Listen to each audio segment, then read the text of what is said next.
I think the best thing about being involved in the nature of the management of risk goes back to some of our values and statements that we've made about working with organisations.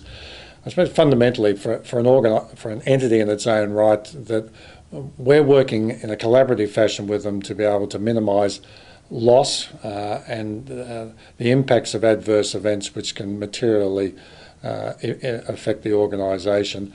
and then taking that down to obviously individuals and the way in which we try and minimise harm to for people, and that's very much a health and safety focus. But in the unfortunate scenario where an event has occurred and somebody has been injured, it's always pleasing to me to be able to see that we're able to work with individual claimants and move them back to a pre-injury status and a return to work that's effective and meaningful for them. In terms of a specific example of being able to work with an organisation, it's a privilege for us to be able to work with the Salvation Army. The Salvation Army had a range of challenges in terms of their health and safety practices, as well as the impacts of those upon their workers' compensation premium.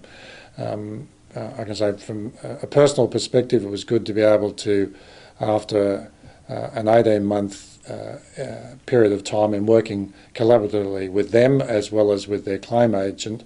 to be able to deliver a substantial refund for the first full year that we worked with them, and also to impact their future premium in terms of what was to be paid on deposit. What's important in that scenario is that the addressing of the issues that we did in a collaborative fashion with them means that in the return of funds to them, that is applied directly to the core purpose of what the Salvation Army is about, and that's about helping people. So it's been extremely pleasing to be able to have worked with them for a number of years now, and each year we have been able to deliver a financial benefit back to them, which goes back to their core purpose.